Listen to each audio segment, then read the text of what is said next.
Greetings, my name is Shane Hodge. I'm here with Dr. Bernard Widrow of Stanford University. Today's April 15th, 2013, otherwise known as Tax Day for everyone around here. We're doing this oral history at the Computer History Museum at around 2:30 this afternoon. And this is part of the oral histories being collected by the Semiconductor Special Interest Group of the Computer History Museum. So Dr. Widrow, welcome. It's good to have you here. Thank you. You've had a long career in electrical engineering. You started off, got your equivalent of a PhD as Doctor of Science at MIT, and then you wound up teaching at Stanford for about 50 years, roughly. So why don't we start at the very beginning? And as a child, did you want to go into engineering? Did you know what it was? Well, I'll tell you how that happened. My father, well, first of all, I must tell you, I came from a very small town in Connecticut called Norwich. This is not well known, this town. It's near New London, which is much better known. That's a rival city of about equal sized population. Population was about 35,000 people. So I grew up there, went to high school there, and my father was the ice maker for this small town. He had an ice plant, and in the ice plant there was electrical machinery. Whenever the electrician came to install something or fix something or do that, I'd be all over the guy asking him questions. But he saw this little kid that was interested in what he was doing and asking questions. He was very patient in giving me answers and explaining things. So I started working with electrical things. The telephone company, local phone company, had a sort of a warehouse, workshop, sort of focal place not far from where I lived. And they would be throwing away batteries and wires and little things like that. And I began to connect dead batteries together and making a pretty good battery out of it. And I would make little buzzers like a doorbell buzzer. I made my own telephone, little things like that I was able to make from just pieces of stuff that I can find. In your father's ice making plant, were there any electronics per se, or is it just electrical? Well, there was no electronics. The electronics in those days was radio, and if you had we had a radio there that you can listen to. Mm-hmm. But that was the extent of electronics in the ice plant. Everything is electric motors, generators, synchronous motors, ammonia compressors, all sorts of things that I learned about. So that's how I became interested in such things. And I think I was in the 5th grade, and the teacher had a set of encyclopedias called the World Book, which still exists today.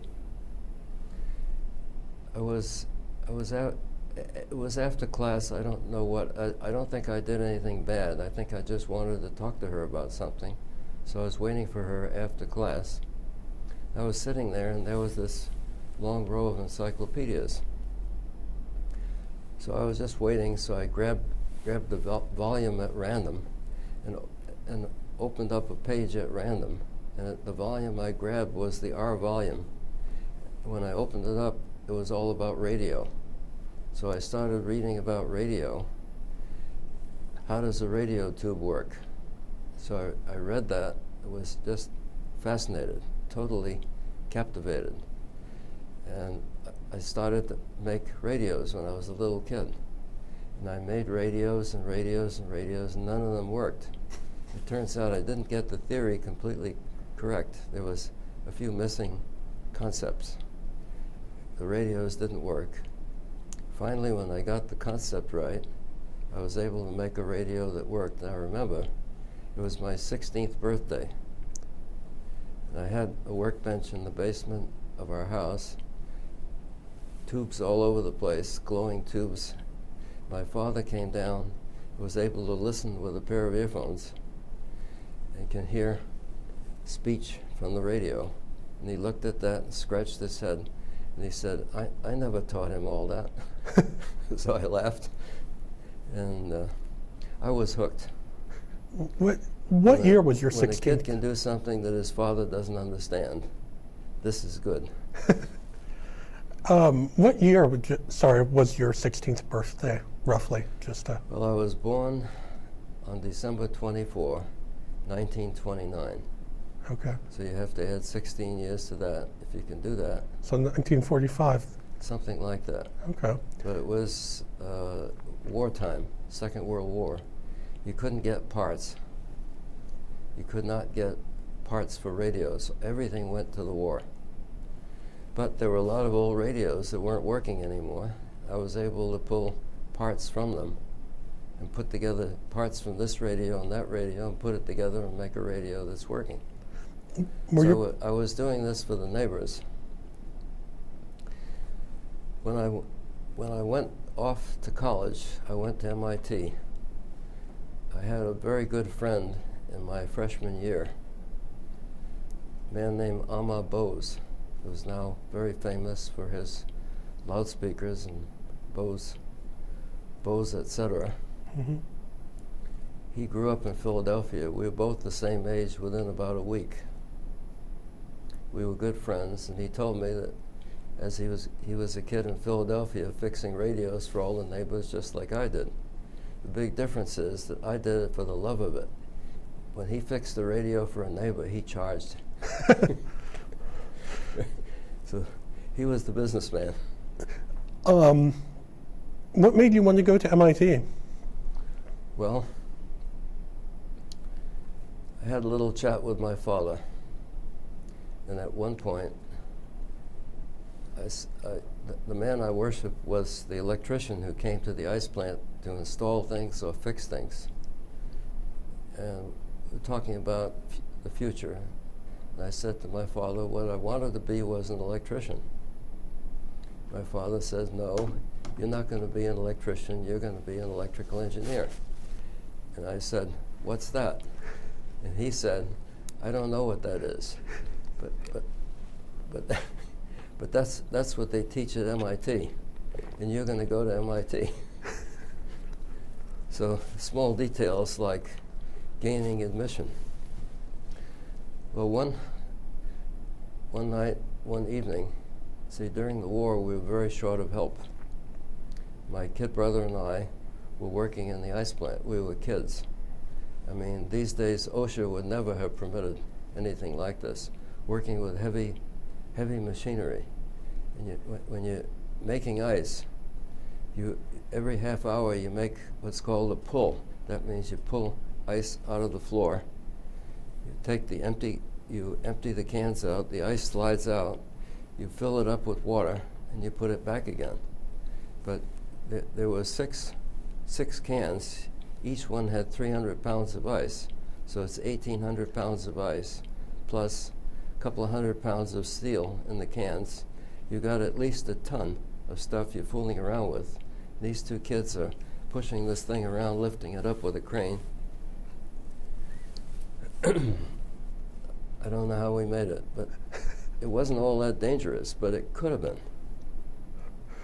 My father trusted us. So I was one evening at the ice plant. There was a very big yard where all the ice trucks came in to get ice. A man came up, must have been about 6 o'clock in the evening. He was driving a Cadillac. In those days, that was quite unusual. The person driving a Cadillac was someone of great wealth and great distinction. It's a big black Cadillac. He was dressed in a suit, and very nice. And he saw me there. He called me over, and we started talking. And we were just chatting. And he said, "What do you plan to do in the future?" I told him, I want to be an electrical engineer. And he says, "Where would you like to go to study that?" I said, "I'd like to go to MIT." But I told him, it's really impossible. I'm coming from a small town, no connections, we don't know anybody. I'm coming from nowhere. I don't think I can ever get in. I'm not even going to bother to apply. He said to me, you apply. He said, if you don't apply, you'll never forgive yourself. You have to try. You can try and be rejected. That's okay. But if you never try, that's not okay. So I applied. I got in. So I came home from school. High school was close to home. I came home for lunch. My father was standing on the front porch waiting for me. He had a big envelope. And he said, the doctor at MIT wants to know about your state of health. And I said to my father, why the hell would he want to know that? He says, you dope, they accepted you. So off I went to MIT. I was scared to death. Do you remember who the man was in the Cadillac or why he was there? Or? I never met him before. Don't know what his name was. Never saw him again. Huh. It was one of those funny things. So when you started at MIT, this would have been, I don't know, I guess 47, 48, something 47. like Yeah. Okay. So what was the state of electrical engineering education like at the time? What was sort of like the distribution of the courses you were taking? Most of the courses were about, for example, let's say we had a whole semester of DC machinery, another semester of AC machinery, a whole semester on transformers, how they work, how you design them. These are power transformers. We had machinery lab. We worked with pretty heavy duty, let's say 100 horsepower motors. They're letting students play around with this stuff. The voltage was 550, three phase, and you're plugging it in and out from a live panel. This would never be allowed today. So, but I had a roommate, a man named Dick Jenny, office mate. His father went to MIT. His father was MIT's patent attorney. So he went to MIT and then went to law school. When his father went to MIT, they spent a whole year studying telephones, how to make a telephone, how a telephone works, all about telephone lines, everything about telephones. So by the time I got to MIT, there was nothing more about telephones, but about vacuum tubes. I became a very good tube designer. We actually made our own vacuum tubes in Tube Lab. So it was quite different than what's today. But we were very busy. We had a lot to do. When you go to the MIT bookstore, you can buy a big banner that you can tack up on the wall that said, "Tech is hell." It was very hard. Long problem sets, lots of homework. Work. When I was there, half the class were kids like me right out of high school. The other half were guys that were in the war, coming back under the GI Bill.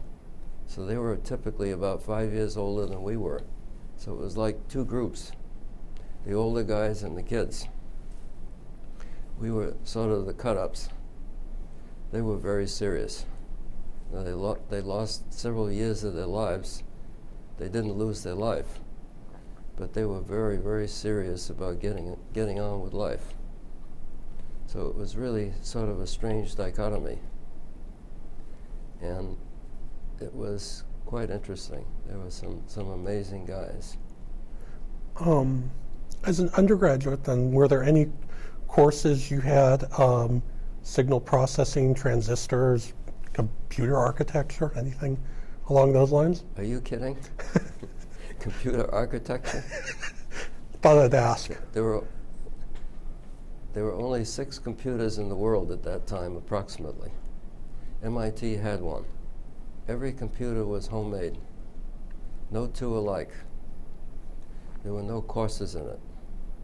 When I was a graduate student, I did take a class in switching theory, but it wasn't really computer architecture or computer electronics.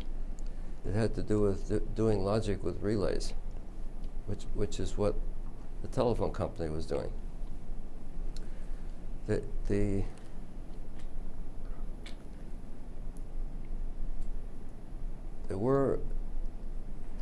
We had courses in electronics, but it had to do with vacuum tube circuits, amplifiers, how you design them,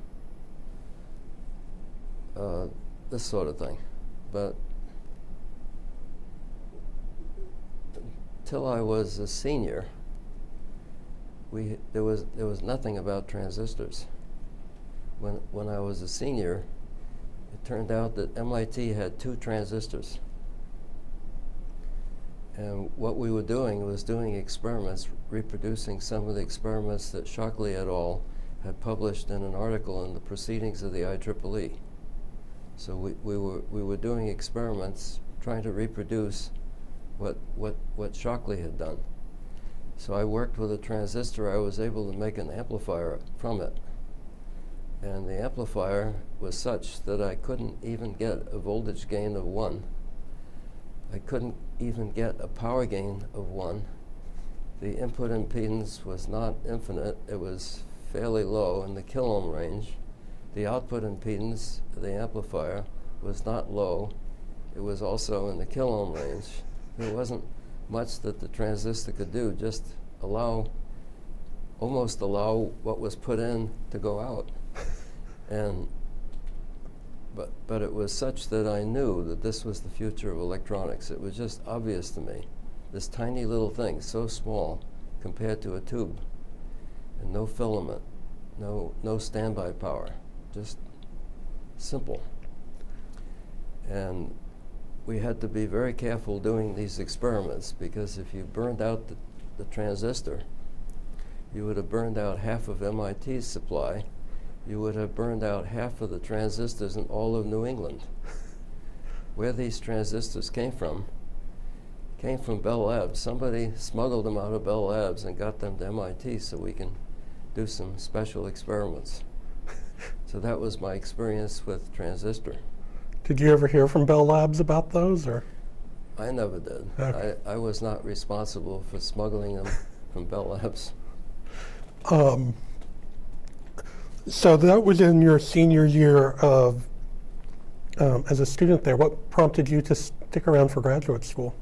Well, at the graduation ceremony, there were people getting master's degrees. When I went to MIT, I had no thought whatever of graduate school. I didn't even know what that was. But I saw people getting master's degrees, begin to hear about it, and also saw people getting doctoral degrees. And the guys getting doctoral degrees had their academic costume with a hood, very colorful. I said, gee, I'd like to get one of those hoods. But there's only one way to get it. In any event, there were a couple of things about getting going for a master's degree. This was just after the Second World War. I was too young for the Second World War. When the day that Pearl Harbor was bombed, I was 12 years old. So I totally avoided the Second World War. If it had gone on for another year or two, I probably would have gotten drafted and would have been fighting Japanese in the Pacific somewhere. Like people older than me, the guys I knew, everybody got drafted, everybody. My father could just barely keep the ice plant running. So the war was over. There was a huge economic downturn once the war was over. When the war was over, there was no such thing as a concern about economy. Everybody was working, men, women, children. Everything went into the war effort. Once the war was over, 1945, 46, slowly, all the war work and all the companies that were building stuff for the war, this all stopped. And we had considerable unemployment. The year I graduated from MIT with a bachelor's degree, 1951, 20% of the graduating class, my class, didn't get a single job offer. These are electrical engineers from MIT graduating with a degree in electrical engineering, not getting a single job offer. So I never got involved in the job market. But what I decided to do is see if I can get to go to graduate school. I was very, very lucky.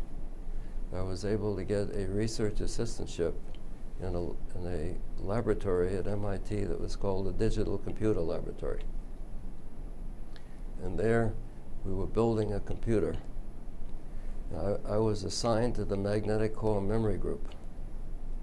So I was involved in the earliest development of magnetic core memory, which was crucial in making the computer practical. So what was the state of core memory when you joined the group? Well, there was no computer with a core memory. The computer at MIT used electrostatic storage tubes. They were highly unreliable and very, very costly, constantly having to be replaced. We had a whole group of people that had nothing to do except manufacture electrostatic storage tubes. Is the principle of those like a capacitor? Or? Yeah, it's a capacitive store of charge. Okay. Now, was this computer, was it transistor-based or tube-based? My goodness, there were no transistors. There were. That's right, you only had two. Yeah, there were, but the computer was called Whirlwind. Pieces of it today are in the Smithsonian. The Whirlwind had something, I don't know, 5 or 10,000 tubes. So racks and racks and racks of stuff. What that computer consisted of, the amount of logic, the amount of memory, the amount of computer, aside from the speed, was, I think you can put 100,000 of them in your shirt pocket or in your wristwatch. So if you think at that time that we could have envisioned what happened with the computer, there was no way. We could never see it. So I would, going into this group, working on the computer,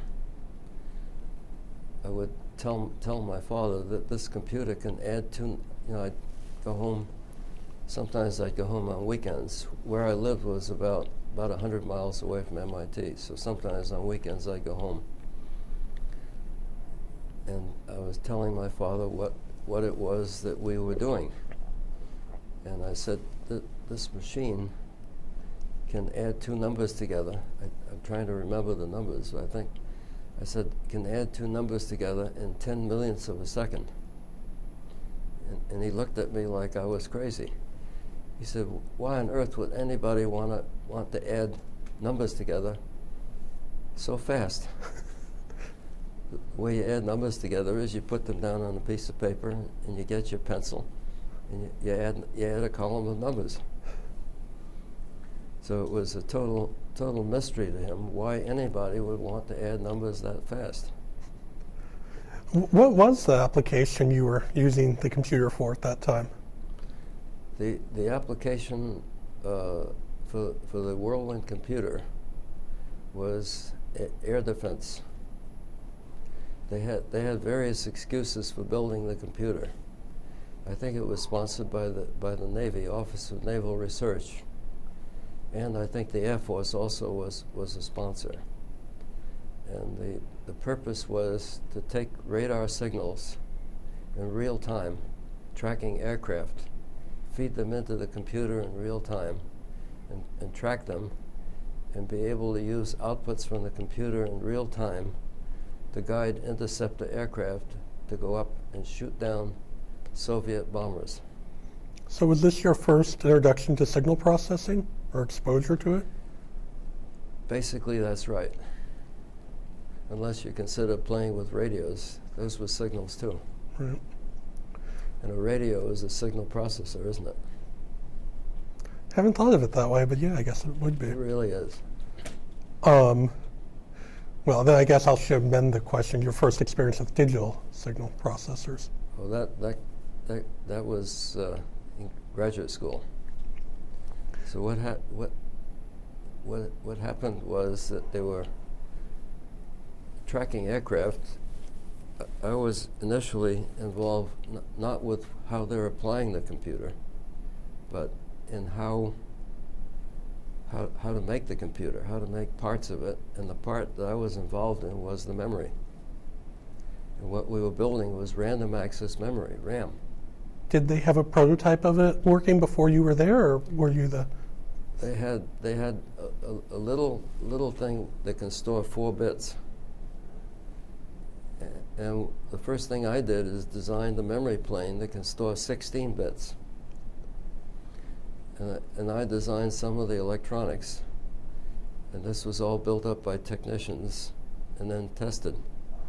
And we were able to, with crude programming, we were able to program it and store different patterns in the memory to make sure that regardless of the pattern, regardless of the nature of the bits that you were storing, that this memory had the capability of storing and retrieving.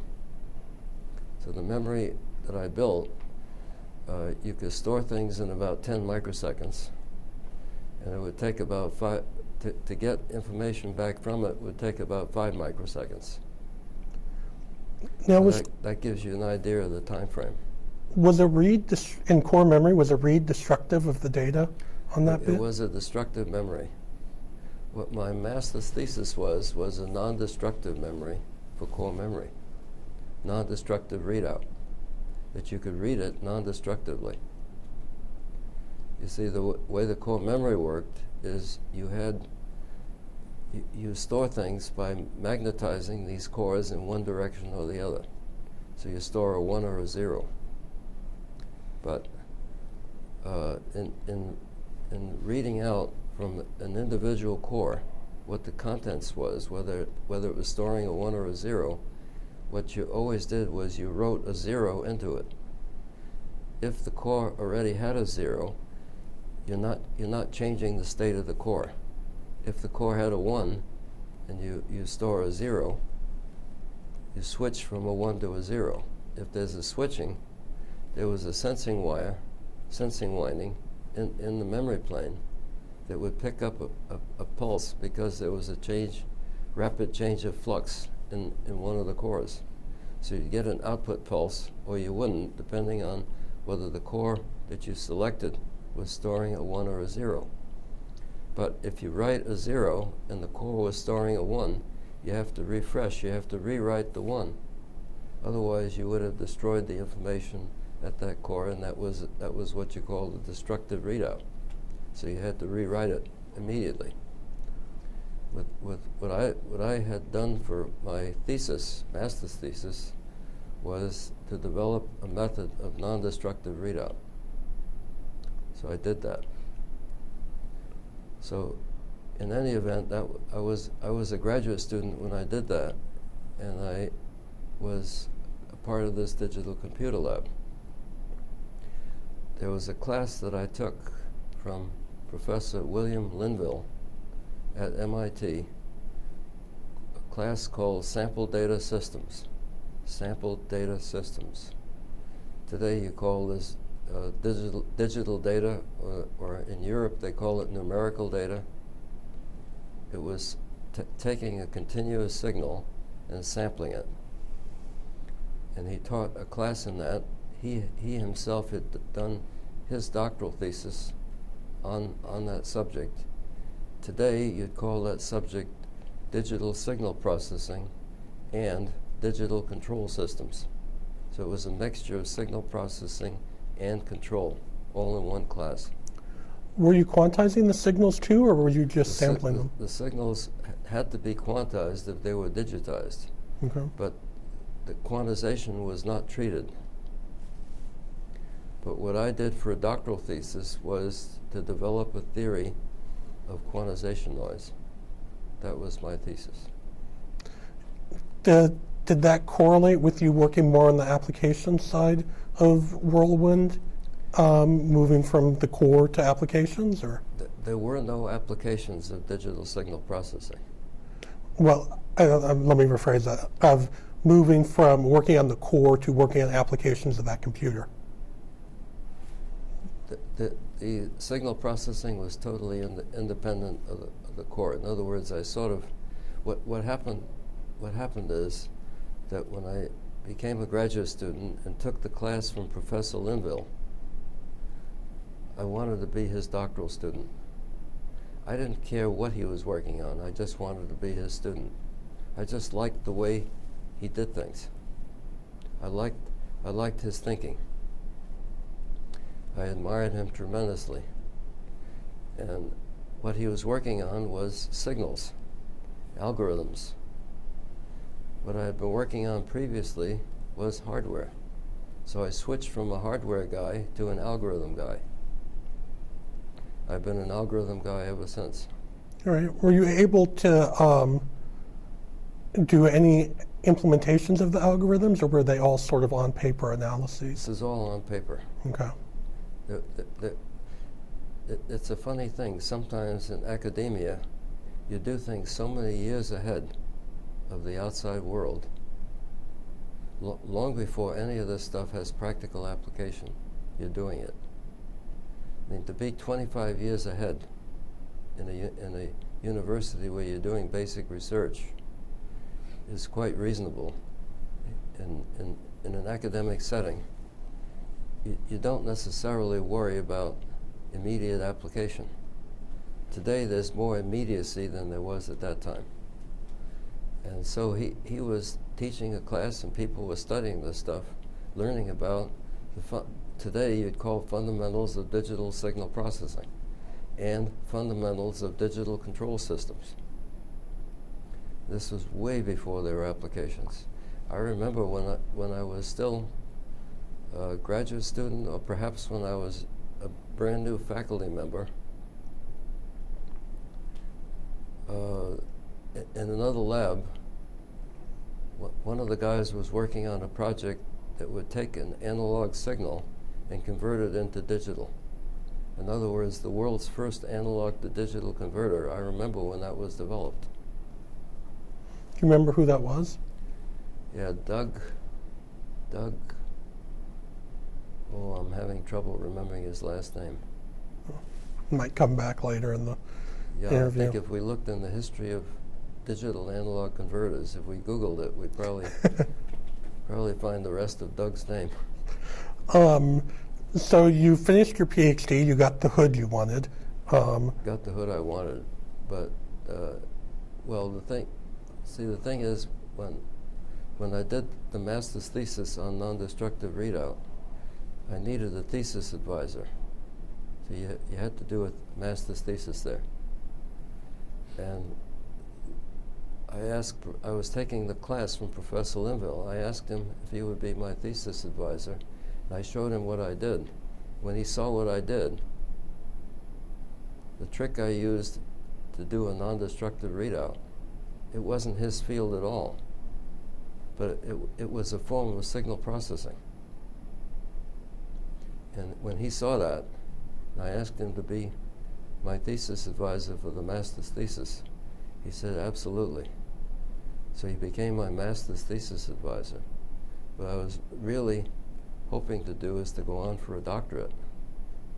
And that he made that possible.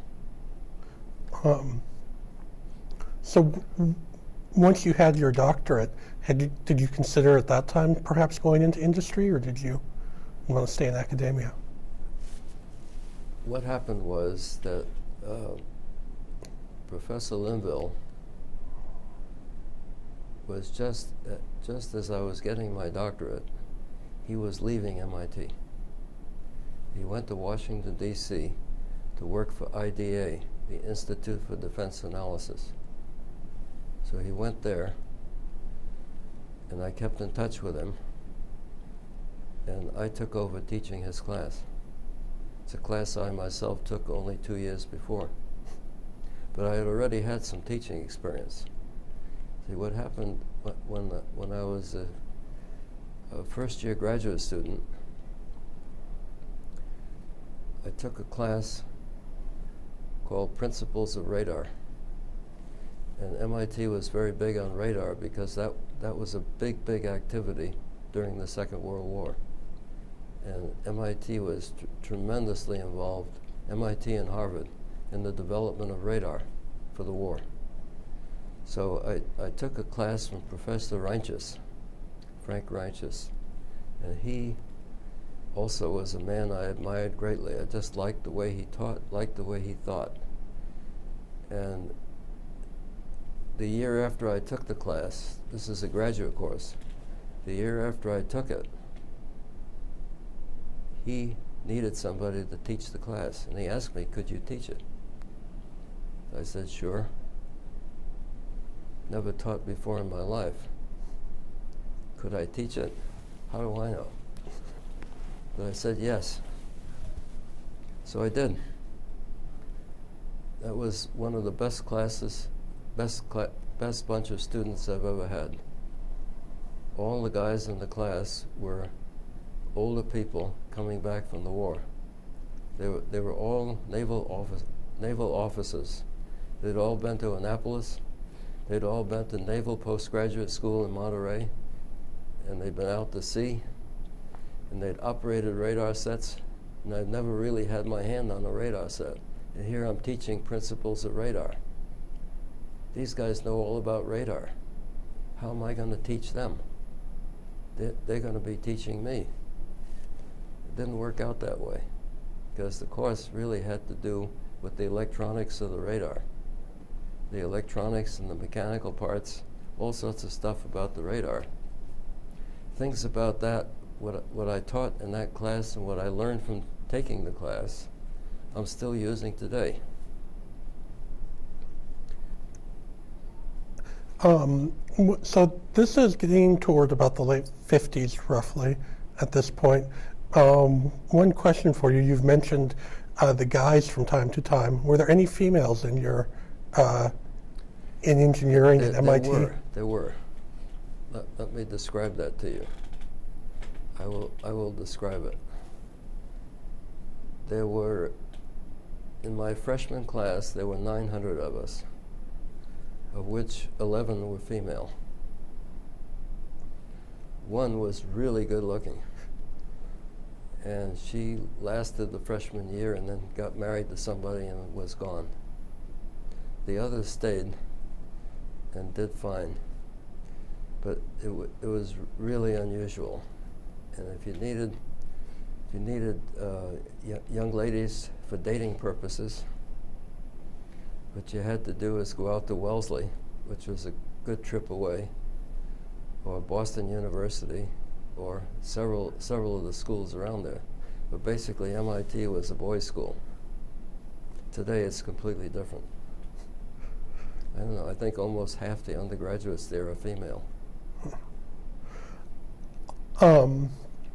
So were you formally offered a position as a faculty member at MIT, or did you just sort of fall into it? Well, the answer is all of the above. In other words, Linville's class was very popular and there was no one there to teach it. So he recommended that I teach it, and they agreed, and I became an assistant professor. So that's how I got into the teaching business. So then how did you wind up leaving MIT? Well,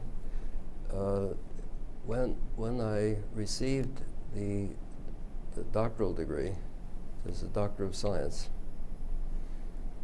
in those days the electrical engineers at MIT getting a doctoral degree, they got SCD instead of PhD, Doctor of Science instead of Doctor of Philosophy.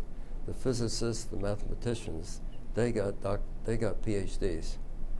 So PhD was something at the time was a little bit more prestigious than SCD. But they're all doctoral degrees. And today I think maybe SCD is a little more prestigious than PhD. PhDs are in everything all over the place. How many people do you know that are SCDs? Ha, you know me. Okay, so anyhow,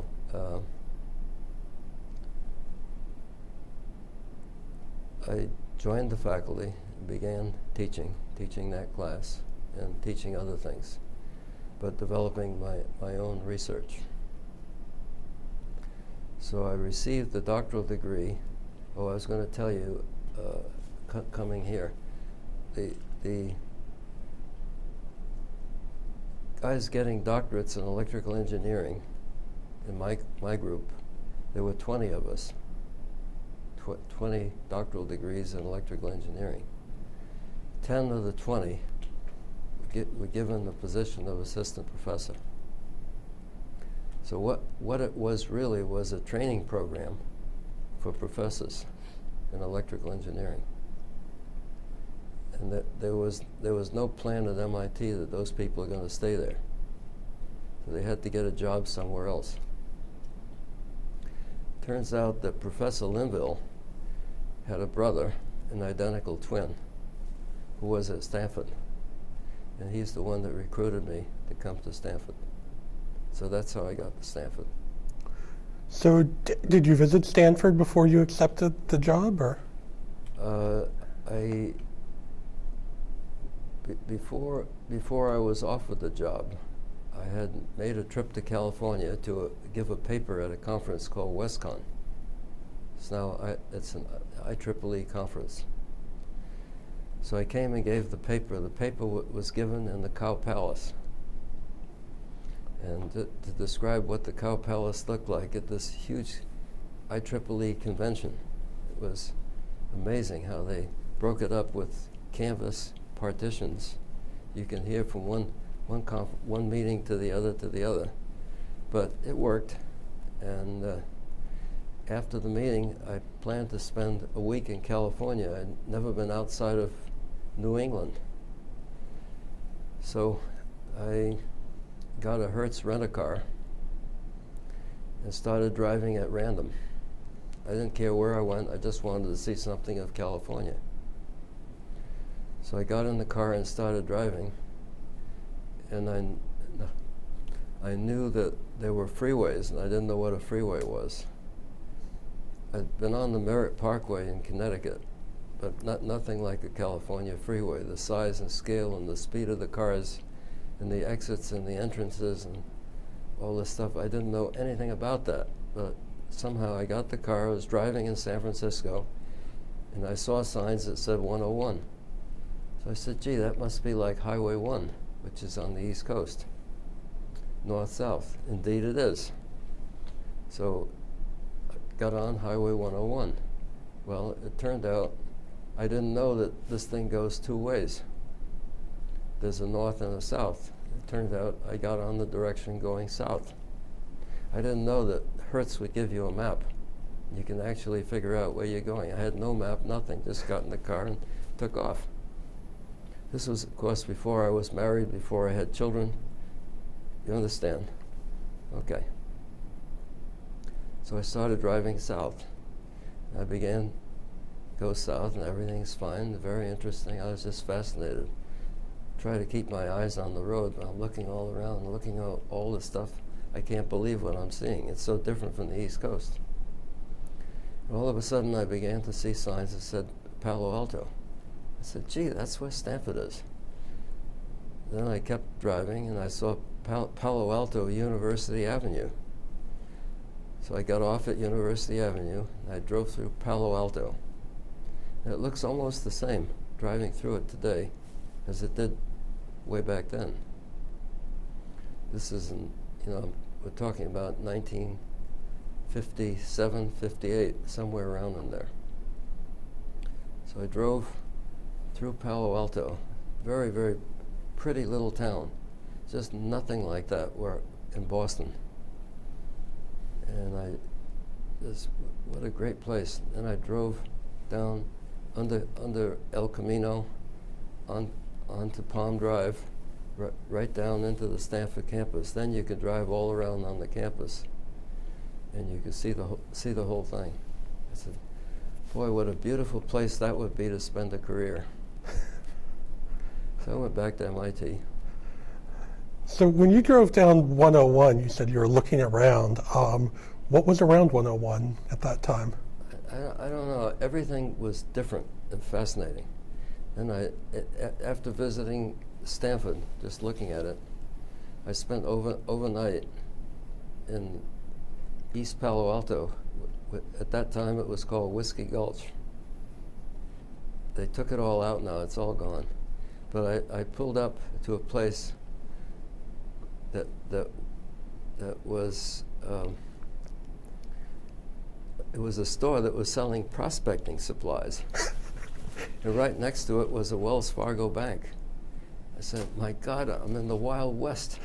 Here's a Wells Fargo prospecting supplies.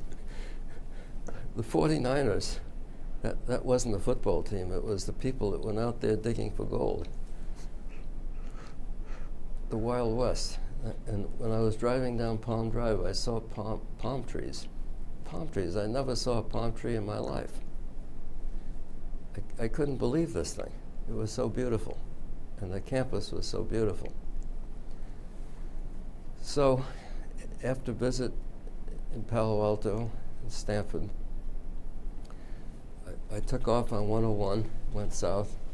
I don't know how far I went. Monterey, Carmel, further south, went on Highway 1 a little bit, here and there. And they had these roadside stands that were shaped like an orange, a big orange thing. And you come up, and for 10 cents, you get a tall glass of freshly squeezed orange juice, right from an orange tree out in the back of this thing. I mean, this was mind-blowing. An orange tree. Who ever heard of such a thing? We never knew where orange juice came from. Just came from the store? Came from a store. So that was sort of your self-recruitment out to California. Well, back before that, when I first joined the MIT faculty, this was in 1956, is when the year of my doctorate. 1956. One of the guys in the lab said, there's a conference going on at Dartmouth College right now, and it's an open conference. It's a workshop. Anybody can go. You can stay as long as you like. You can just listen, or you can say something if you want, ask questions, visit with the people. It's on the subject of artificial intelligence. So I said to him, what's that? He said, some of these crazy guys think they're going to build a machine that's like a human brain. I said, okay, I'll go. Let's go. So we took off and went to Dartmouth College, drive up to Hanover, New Hampshire. We stayed there for a week. All the original pioneers of the field of artificial intelligence were there. McCarthy and Minsky and several other people. Everybody was there except von Neumann. He wasn't there. I read a book about his life, and I now know that why he wasn't there. At that time, he was dying. He was very ill. He was in his last days. But he did write some things about that subject, which I got a chance to read. Was what happened is Weiner considered? Wiener wasn't there. He was not into that. Okay. You know, I can tell you Norbert Wiener stories that will knock you off that chair, but We'll take one or two if you'd like. Okay. But that's another subject. You want to talk about Wiener? I was just going to tell you about that conference at Dartmouth. I came back after I had done my thesis on the theory of quantization noise, and I can tell you how academics works. You get on a subject, maybe your doctoral thesis, maybe something beyond that. And you work on that subject for the rest of your academic career. That's usually what people do. They may work on one or two subjects, but not a heck of a lot. If you look at great artists, at great painters, you see, they get on a certain subject and they stay with that for a long, long time. They may switch to something else, but if they're painting people's faces, they do that. Or they do this, that, or the other. They paint animals, objects, people, but that's what they do. And like Ansel Adams took pictures of Yosemite and the mountains, but he also, whether you know it or not, he took pictures of people. Not very many, but he did. He took pictures of people's faces, in addition to his incredible landscapes. So what would have been natural for me would have been to spend my whole career working on the theory of quantization noise. And I could have done that, made a whole life out of it. But I didn't. I wrote several IEEE papers on the theory of quantization noise, then stopped working on quantization noise. I became so excited about the subject of artificial intelligence, I could never get that monkey off my back. So there I was teaching a class in digital signal processing. It was Linville's class that he called sample data systems. In any event, I spent about 6 months thinking about thinking. And I knew I really liked teaching, I liked the academics, I liked the academic life, the academic career. But I also knew that if I worked on something, I thought I'd be able to build or design a brain-like machine that would be working in about 25 years.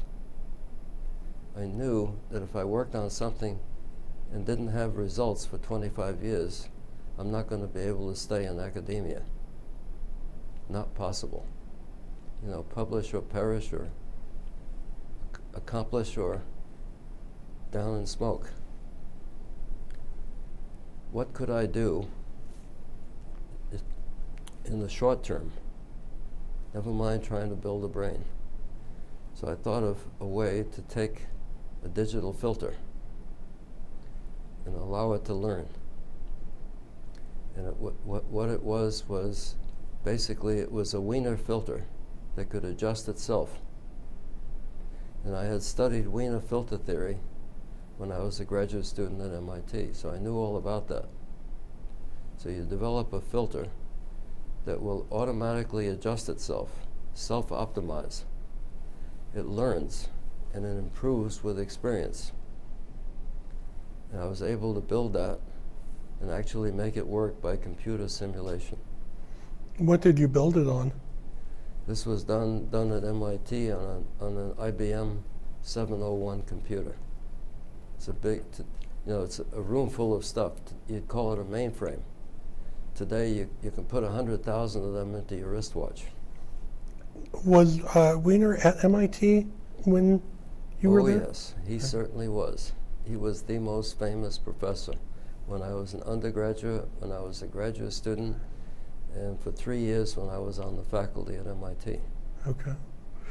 I understand his reputation was brilliant but somewhat eccentric. To say the least. Right. All of the above. You're absolutely right. He was brilliant, but he was like a teddy bear. He had like a childlike personality. So we see him walking down the long corridors at MIT, smoking a cigar at angle theta, typically around 45 degrees. And he'd be puffing away on the cigar, and his head is encased in a cloud of smoke. And there he is, walking down this long, long hallway. At the end of the hallway, there are steps, and they have steel edges, so they're, concrete and steel, very unforgiving. So Professor Wiener, he had a huge body. He was about, I don't know, maybe 5 foot 5 inches tall, but I'm sure he weighed about 300 pounds. He was an enormously heavy guy. He could never see his feet. When he walked down the corridor, he's looking up. See, he's puffing on the cigar, but he's looking up, and all he can see is the ceiling and the walls, the boundary between the walls and the ceiling, and that's how he's able to guide himself down the hallway. So people would see him coming and just get out of his way because he doesn't know they're there. He's just puffing away. He's deriving equations. You understand? So there he is. He's coming to the end of the hallway, and I know this is the end of the hallway. He's not looking. He's puffing on the cigar. He's deriving equations. So you can say, should you interrupt him, say, Professor Wiener, be careful, there are steps. But if you do that, you interrupt his thought.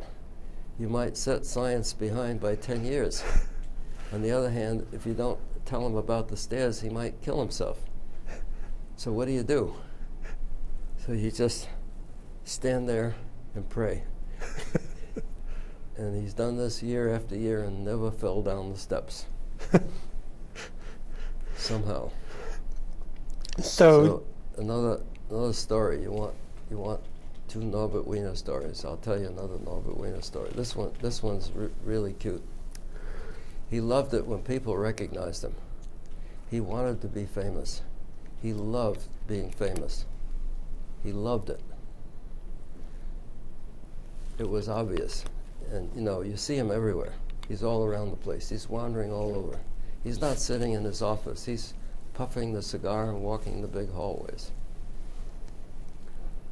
So one day, it was Sunday, and they didn't serve food in the dormitory.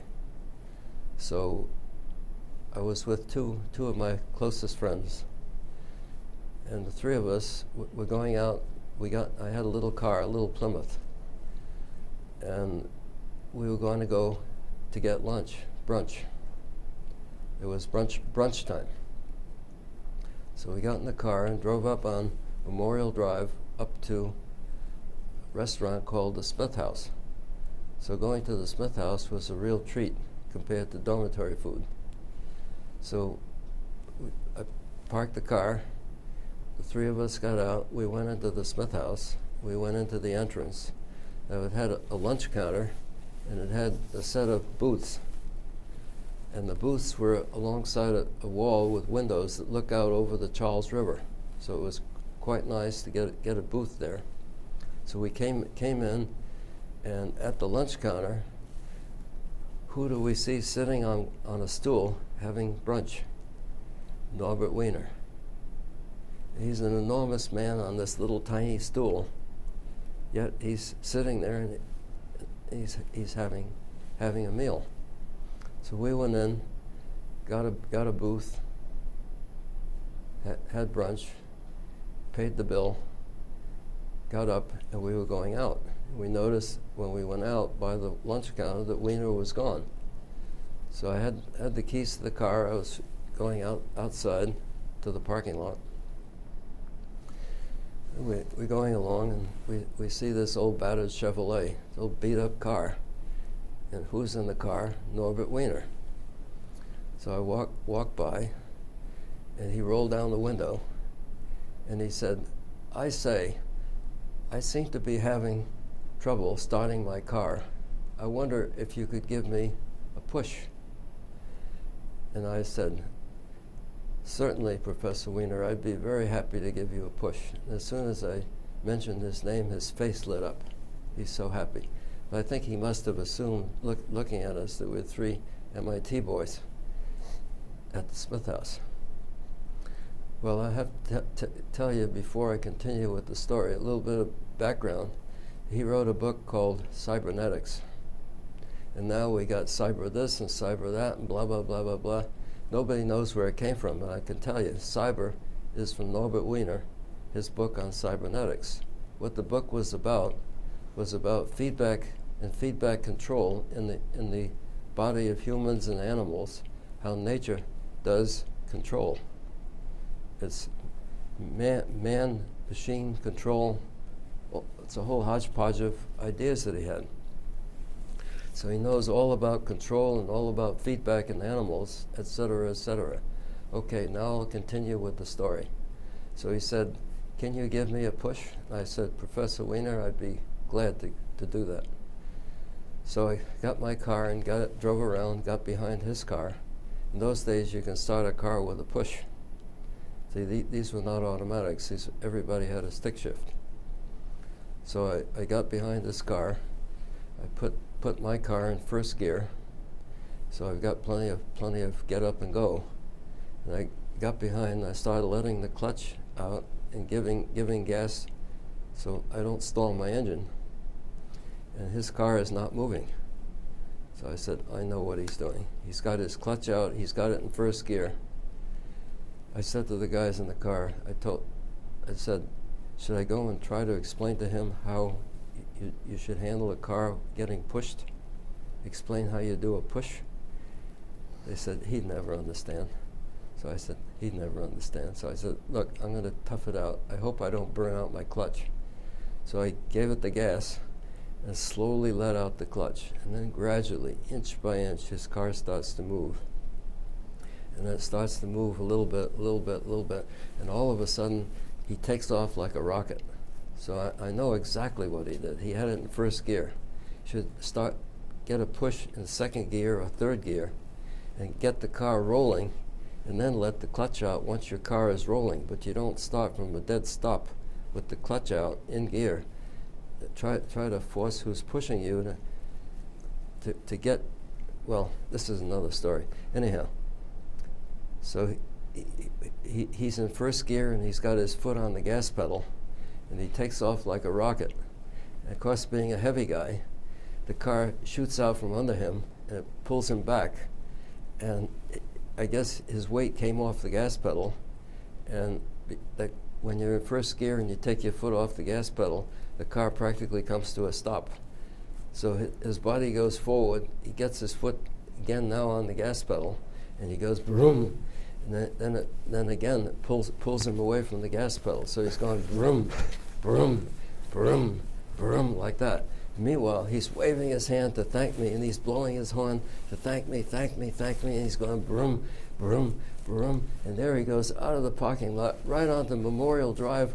Oh my God, there's two-way traffic, two lanes, one way, two-way the other way, and they're going fast. I said, my God, I said to the guys in the car, I said, we killed him. He goes out, and the horns start blowing, and the brakes are squealing and screeching, and he's still going broom, broom, and he's waving his hand, thanking me. So he survived. He modeled so in an other words, unstable he's system. supposed to understand about feedback. That's what he was having. He was oscillating with feedback. Anyway, so I tell you, he was brilliant, but about practical things in the real world, forget it. I'm going to skip forward just a little bit here. I've got your CV in front of me, which is rather long. You've published quite a bit during your career. But one of the things that stands out to me is this paper suddenly, there's nothing like it before, it's on here, B. Widrow and M. E. Hoff, Associative Storage and Retrieval of Digital Information in Networks of Adaptive Neurons, 1962. So I take it at this point you're at Stanford and you have picked up a graduate student named Ted Hoff. Yes, I'll tell you how that happened. When I first began teaching at Stanford, I was in my office, received a phone call from John Linville, the twin brother of my thesis advisor. And John was already at Stanford, came before I did. John Linville was recruited to Stanford by Shockley suggested this to the powers that be at Stanford to get John Linville. So they stole him away from Bell Labs to start a semiconductor activity at Stanford in electrical engineering. That's what brought John Linville here. Anyhow, John Linville had one of his advisees was a man named Ted Hoff. And the way John described it to me is that he explained to Ted all the things he was doing in his research, but it didn't seem like any of it really attracted his attention. He said, would you be willing to talk with him to see if any of the work you're doing could be of interest to him? And if so, then he could become your doctoral student. So I said, okay, I'd be happy to speak with him. He said he thinks he's very quiet, he's a very, very bright guy, and he said, I can't quite figure out what he's really interested in to do for research. So I said, sure, send him along. I'll be happy to talk with him.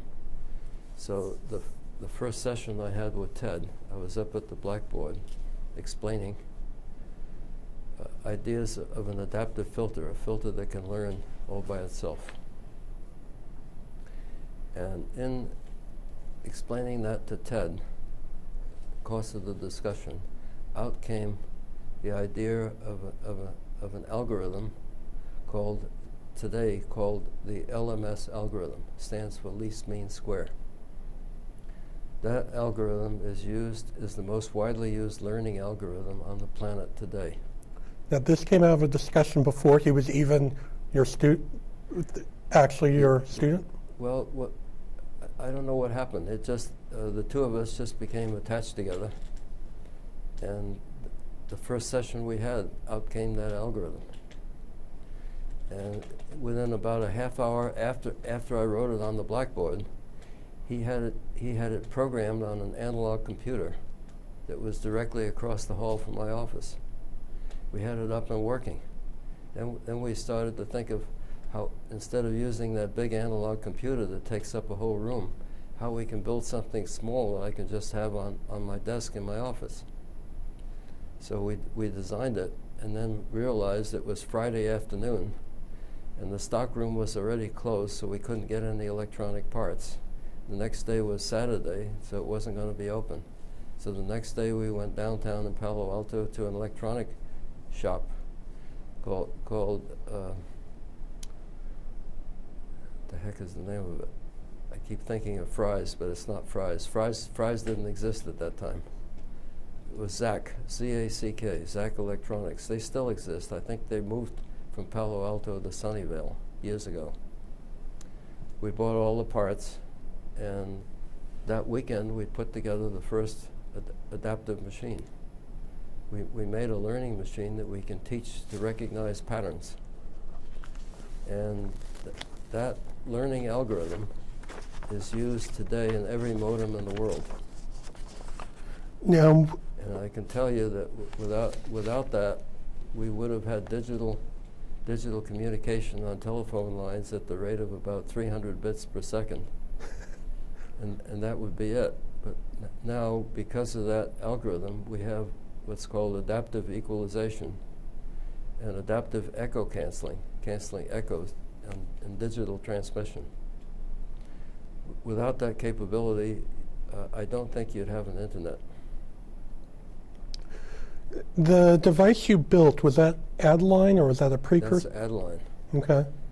And what I'm describing is the first Adeline. Could you describe the device briefly? Yeah, it was, it's what I call a linear combiner. So you have many inputs and a single output. And it's the equivalent of a single neuron and the synapses leading into it. So we have variable weights, variable coefficients. And these they're like volume controls, they're potentiometers. And they act like, as we understand how synapses in living animals work. That it's an electrochemical device that is conductive. And the conductance of each synapse varies with experience. Was the biology of that well understood at that point? Well, not like today. But there were questions whether the synapses whether there were changes in the conductance of the synapse. Now we know there are. So it was controversial, but it was inspiring to us. And so we developed this adaptive circuit, and we were able to demonstrate learning by feeding in input patterns and teaching it to respond and classify those input patterns. So all input patterns would be classified into two classes, Class A and Class B. And once you've trained it, then you can put those patterns in, and it would give you the output responses that are representative of Class A or Class B, whatever the case may be. And there were no applications for it. You know, pattern recognition was nothing that really existed. I could be totally off base here, but this sounds a little bit like a finite impulse response digital filter in terms of sort of the sum of the weighted inputs. Is there You're similarity? exactly right. I'll explain that. There were two applications for this that we developed over time. One was for pattern recognition. The other was for adaptive filtering. The application in modems, that's adaptive filtering. So that's a tap delay line with variable weights, variable taps, tap weights. And by varying that, you're varying the impulse response of the filter and allowing it to self-optimize. It learns to improve itself with experience. It learns what filter coefficients are best to. That's right. Okay. Yes. And so, as you said, that's obviously all around us, and particularly in electronic communications. When was the first time you went? As I understand, Adeline was sort of a special purpose analog computer, in a sense. Yeah. I wouldn't call it an analog computer, because when you say analog computer, you're talking about a certain structure. We were able to do the first Adeline on an analog computer. But Adeline itself is not an analog computer. Okay. I had been working on, while I was still at MIT, I'd been working on adaptive filters. But the method of adapting, these methods are based on the idea of using a gradient. And we were trying to minimize an error function. You're trying to minimize error. And the function of the error that we were working with was mean square error. This was the error criterion that Norbert Wiener used. I think the idea of minimizing mean square error came from Gauss. And it turns out that I am related to Gauss in this way, academically. There's a website that you can look up, put your name on there, and it's there. Then you see who your thesis advisor was, and see who his thesis advisor was, and who's his thesis advisor. If you go back many, many generations, my line goes right back to Gauss. And beyond Gauss, it goes further back to Leibniz. It's an impressive lineage. So that's my lineage.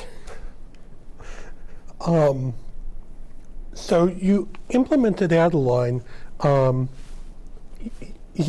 some point in this process, you actually wound up creating an electronic component, a variable resistor with memory. That's right. That's called the memristor. It's a resistor with memory. It's not to be confused with the memristor, correct? It's a completely different device. Okay.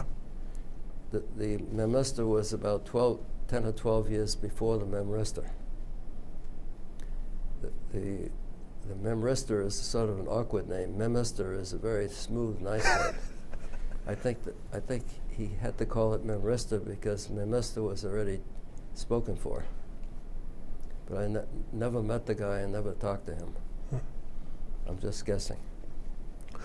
So anyhow, the the first Adeline we made didn't have memristor. It had potentiometers that were mechanically variable.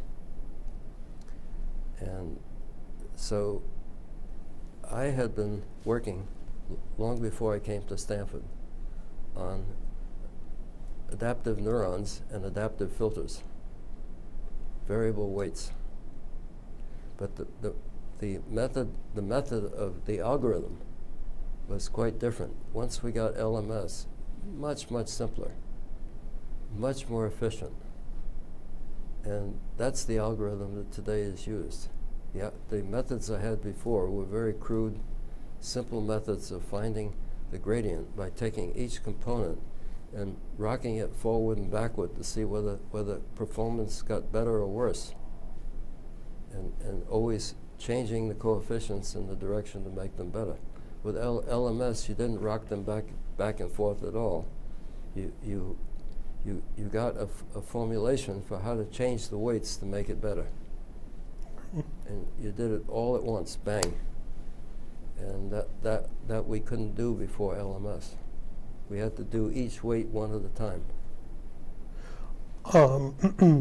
At what point did you first try to implement one of these, I'm going to call it a learning machine, on a digital computer instead of a... That came quite soon after, maybe 6 months. The first things we did were building circuits to do it, and at the beginning mechanical potentiometers, then thinking about living neurons and synapses. The synapse in the living brain is an electrochemical device. So we were thinking of an electrochemical device, and Hoff came up with the idea of electroplating.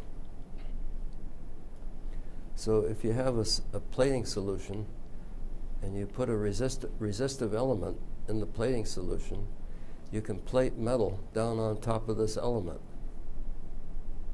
and make it more conductive. So you can change the conductivity of it by depositing metal or reversing the plating current and stripping it, taking metal from this substrate, this resistive substrate, and putting it back on to a source of metal. So what we were using was copper. The first memristors, I went to the Stanford bookstore with an ohm meter. And I put the ohm meter down on the counter, and the young lady behind the counter said to me, "Can I help you, sir?" I said, "Yeah, I'd like to buy some pencil leads with the highest electrical resistance." She said, "I beg your pardon?" Then I showed her, and she brought out some pencil leads, and I put clip leads on the pencil leads. And the pencil lead that I selected was fine line type H. It's a hard lead. Fine line was a brand of pencil and pencil lead. So we took that, measured it, and measured 9 ohms. And then we connected wires to the ends of it, insulated wires, and brought this outside the solution, and a copper plating solution, which is copper sulfate and sulfuric acid. And then we put a copper rod inside the solution, and we're able to plate copper down onto the pencil lead. And it went from 9 ohms down to about a quarter of an ohm. So it had quite a range of resistance change. So all the learning took place by changing the amount of copper deposited on the pencil leads.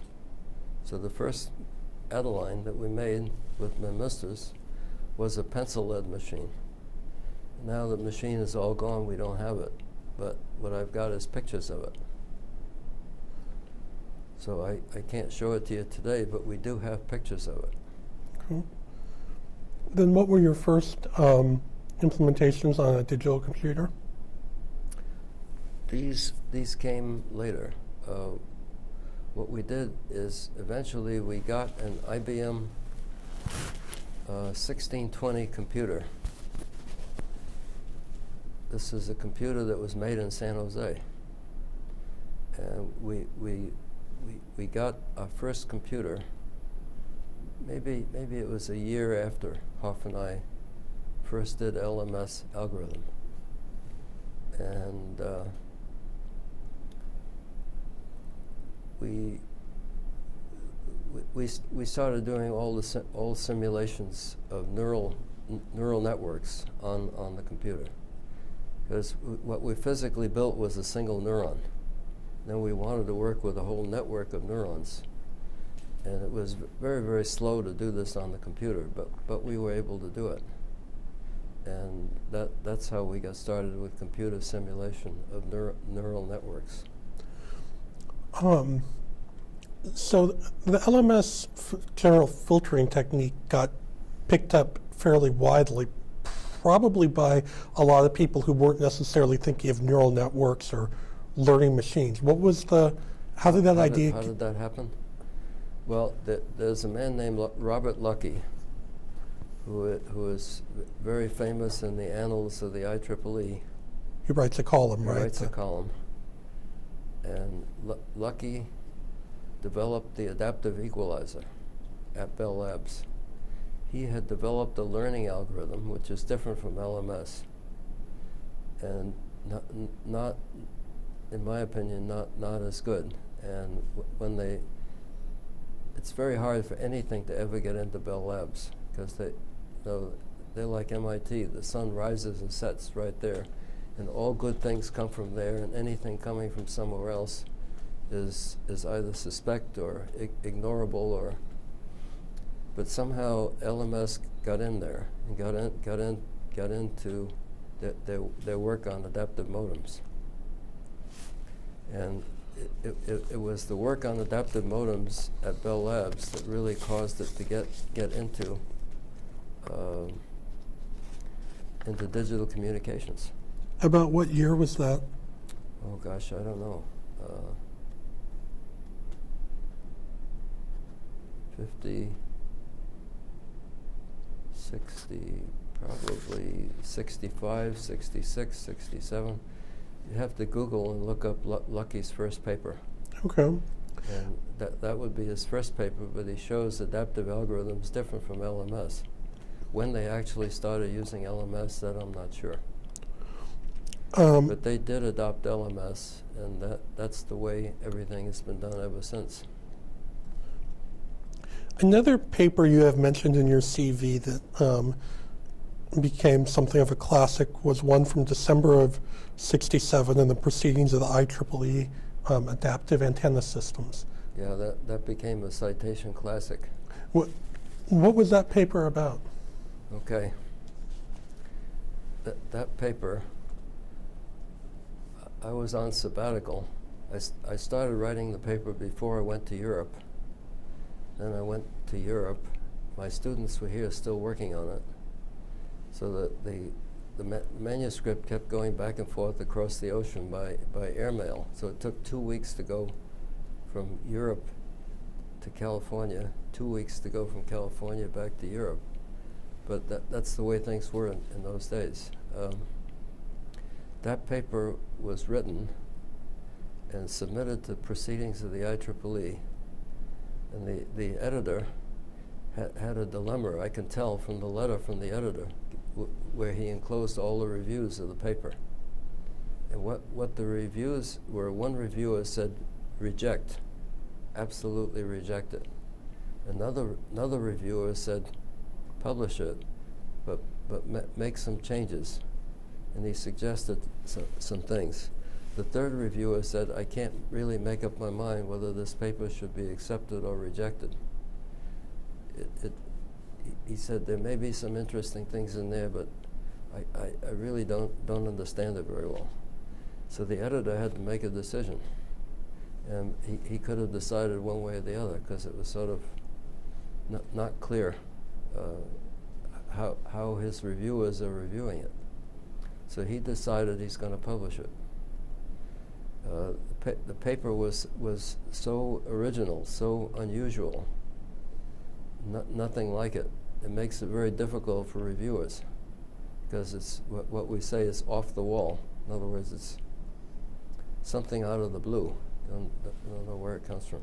What it had to do with is how to build an antenna. An antenna that can receive signals from a signal source, so you can steer. It had a beam just like an antenna. You can position an antenna. You can aim it. So this was steerable. You can aim it, but if interference was coming in from a direction other than the direction you're trying to look, called the look direction, you'd like to get rid of that interference. And you may not know which direction the interference is coming from. Now, an antenna that is directional is not perfectly directional. It has a main lobe, main direction of sensitivity, the look direction. But it also has sensitivity in other directions. It has so-called side lobes all around it. Every antenna has that. I knew all about that because I was teaching that stuff in the class I taught on principles of radar. Actually, we developed this for sonar. We had sonar data from the Navy. And we figured that the Navy, if we called it adaptive hydrophone arrays, the Navy wouldn't let us publish it. So we called it adaptive antennas because we knew our sponsor, the Navy, didn't care about antennas. They cared about hydrophones. So we called it, instead of calling it adaptive hydrophone arrays, we called it adaptive antennas. So we're talking about antennas. And so who are reviewing it are antenna people, not sonar people. So they're looking at this, and we're talking about changing coefficients. We're talking about an antenna has a whole series of elements, receiving elements, and each element is connected to a linear combiner. So you're combining these signals and adding them together. Now, a signal coming from the look direction, if you just simply add the signals together, that reinforces the reception in the look direction. Other directions, that if you added the signals together, that they wouldn't combine to totally reinforce. In some directions, they can actually combine to cancel each other. So an antenna has a main lobe, it has side lobes, and between the side lobes there are nulls, where from those directions the response is zero. So what we're trying to do is to put nulls in the directions of noises, interference, not knowing where the interference is coming from. And we developed a way to do that with an adaptive algorithm that the antenna can learn to become a good antenna, to look in the look direction as directed, but also in directions where noises are coming, to automatically put nulls. So we were able to get tremendous performance from antennas that would be unheard of. And the ideas of what we were doing was so strange and so unusual to antenna people. If they understood it, they didn't like it, they didn't this, they didn't that. The paper became a classic. In other words, it came that close to getting rejected. And that's the kind of paper that becomes a landmark paper. It sounds like what you proposed was fairly computationally intense. Yes. So at the time, if it was something mobile, it probably could actually be implemented. But then we published that paper, and we stopped working on that. We started working on other things. And meanwhile, what happened is that because we published it in the proceedings of the IEEE called adaptive antennas, people working on antennas picked it up and started working on it. And then, some years after we published that paper, maybe 10 years, something like that, I received a phone call from somebody who was organizing a conference in Washington on the subject of adaptive antennas. I was flabbergasted. I couldn't believe it. What it was a classified meeting. I happened to have a security clearance at the time. So they invited me to come and give the keynote speech at this conference. There were hundreds of people there, and people from companies, industry, and they showed their work. I just couldn't imagine that they were doing LMS algorithm at microwave frequencies. How the hell they can do it that fast, how they were able to do it, to develop circuits that can do it, but they did. You know, when you're determined to do something, you can do it. Was it analog circuitry, or was it? Most of it analog. You couldn't make digital go that fast.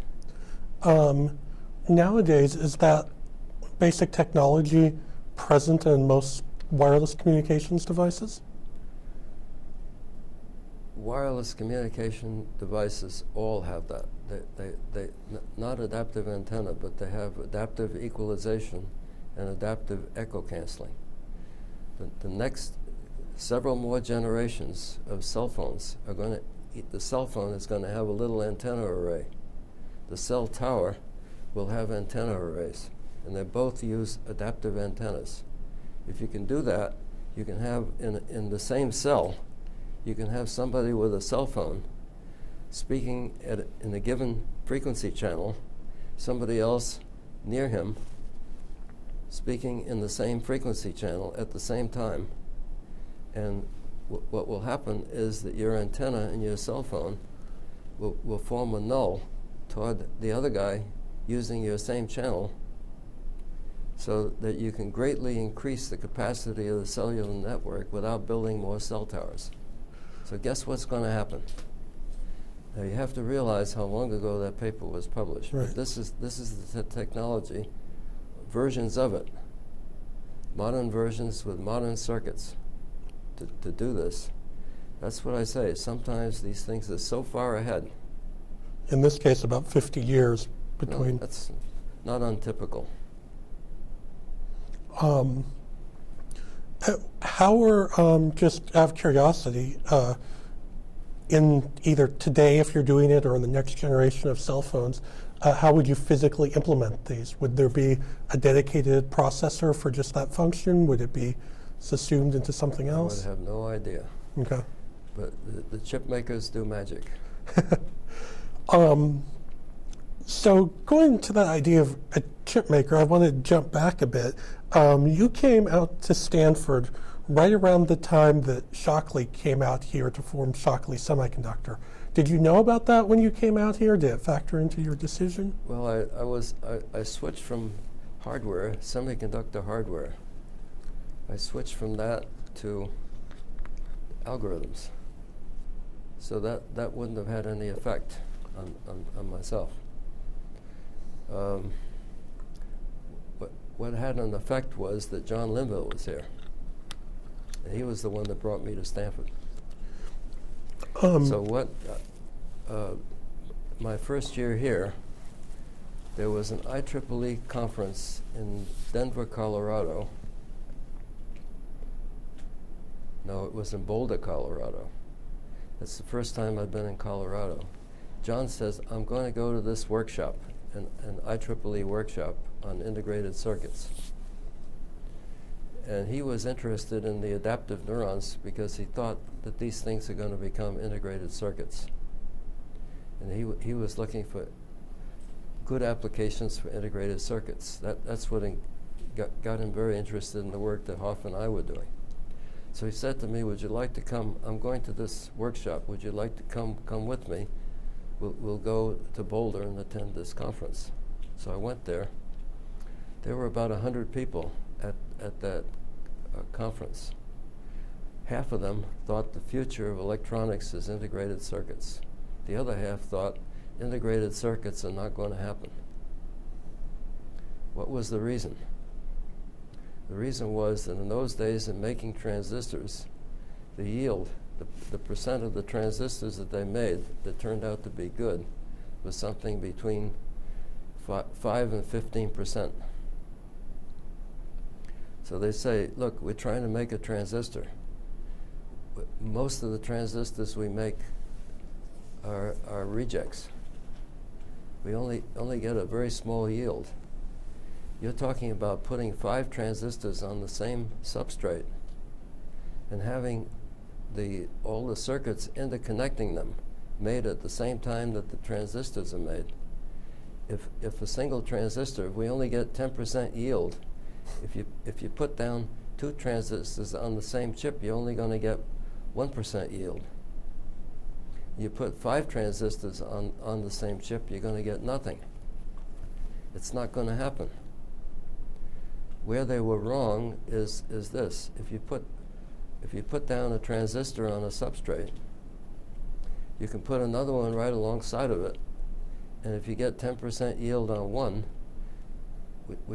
whenever you get one that works, the one right next to it is also going to work. And that's what made integrated circuits possible. That the yield was low, but if the process was right and you can make a single transistor that works, there's a very good chance you can make a whole bunch of them that work. This wasn't known as Silicon Valley at the time, when you first came here, did Shockley Labs and then Fairchild, was that something that was in the news, something that was discussed around campus, or when did this start? We all knew about Shockley Semiconductor. Yeah, they were located on Page Mill Road. And, you know, the big famous company was Hewlett-Packard and Varian. And also Lockheed had a research lab in the Stanford Industrial Park. This was the beginning of the Stanford Industrial Park. This is long before Silicon Valley. So Silicon Valley developed as a result of all this, and half of it came from spin-offs from Hewlett-Packard. It's often talked about now that the guys who left Shockley to form Fairchild was a very important turning point in the Valley. Was that even something that was really noticed at the time, contemporaneously? Oh, of course it was. Okay. Absolutely. See, the ringleader of the group was Bob Noyce. Bob Noyce was a good friend of my late colleague Jim Angel. Jim Angel and I worked very closely together. Through Jim Angel, I had met Bob Noyce and Gordon Moore. Jim, when Intel was just getting started, Ted Hoff already had his doctorate. Bob Noyce came to Jim Angel and said, are there any students at Stanford who are getting PhDs that you can recommend, good scientists, good engineers, that would like to work with us? And Jim Angel recommended Ted Hoff. But Ted Hoff was a postdoc in my lab. I just told Ted, I said, Ted, this looks like a great opportunity. I said, you really have to do this. I hated like hell to lose him. I mean, he was my right arm. I said, go and do this. And he did. And when he went to Intel, he became employee number 12. And not long after that, well, that's a whole separate story, but Japanese people came with design of a desk calculator that they were going to build. They wanted a chipset. They wanted Intel to make a chipset. So Bob Noyce sent Japanese guys to go see Ted Hoff. Ted told Bob Noyce they had a very good design. It's going to work, it'll be fine. But he said, look, if we do this for them, we got other people coming in with another design and another design. He said, why don't we make a chip that is programmable, and we can program it for all of our customers so we don't have to design a custom chip for everybody that comes. So Bob Noyce liked the idea. Gordon Moore liked the idea. They gave him 2 people to work with. So he had a group of 3 people. He sat down and designed the whole thing. And then, let's see, Federico Fagin designed the software, the operating system. And another man, third man, I forgot what his name is, did the chip layout. They made the first microprocessor. So how did a PhD student who is a signal processing specialist wind up becoming a microprocessor architect? I'll tell you how. When we had the computer in the lab, that IBM computer, if there ever was a problem with the computer, we called the guys in San Jose and they'd send a guy to fix it. They call him a CE, custom engineer. When the CE came to fix the computer, all the circuit boards were on trays. They slid out. When the guy came in, my students would pull out the tray where the fault was and tell him practically which card to replace. They knew so much about the insides of that machine. The IBM 1620 was what's called a BCD, binary coded decimal machine. It did all the arithmetic in decimal, but it used 4 bits to do each decimal digit. So in memory and logic, everything was binary coded decimal. Now, of course, everything is done in binary. You start out in decimal, convert it to binary, do everything in binary, and then convert it back to decimal. But then they did everything in decimal. You know, these were raging fights. How should you build a machine? Should it be all binary or should it be BCD? That machine was BCD. So the basic memory, chunk of memory, was 4 bits. The first Intel microprocessor was a 4-bit machine. So a lot of the stuff that Ted had learned playing with that computer. Now, among all my students over the years, they all worked on neural nets, adaptive filters, all kinds of problems in signal processing, et cetera, et cetera. Half of them went into the computer field. The other half stayed working on adaptive this or that, or signal processing this or that. So only half of them really pursued careers where they were using directly stuff that they had done in their doctoral research. The other half got involved with computing somehow or other. And we had computer in the lab. And that explains it. But there's another aspect. Tell you a little bit about Ted Hoff. He's one of the smartest guys I've ever known. Another guy who was one of the smartest guys I've ever known was William Shockley. These are people with such a breadth of knowledge and such an amazing imagination. They're truly unusual people. Another one I met who is an incredibly smart guy is a physicist at Caltech, the late Feynman? Feynman, Richard Feynman. Brilliant guy. What an amazing man. So these are some people I've met that I think are just truly exceptional. I put Ted Hoff up into the range with the Nobel Prize winners. I'm sure he'd be happy to hear that. Don't tell him I said it. Now, Shockley, you knew him. You personally knew him then? He was a colleague. He became faculty member in EE. When Shockley Semiconductor folded, he joined the EE faculty at Stanford. So he retired from Bell Labs and made Shockley Semiconductor. Then he retired from Shockley Semiconductor, became a Stanford faculty member. Eventually, he retired from Stanford faculty. But he lived on the campus. I lived on the campus. My house and his house were adjacent. So we'd be out there in the fall every year raking leaves together. And when I had a technical problem about the memester, about the chemistry, making a better memester, he was the guy we went to talk to. Was he helpful? He had some good suggestions. He caught on to the idea like zoom, and he knew all about chemistry. Ted Hoff was the same way. He knows about physics. He knows about chemistry. There's just nothing scientific that the guy doesn't know about. Ted is like that. Shockley was like that. Shockley knew everything. And Shockley made the big end of career mistake of getting involved in social problems.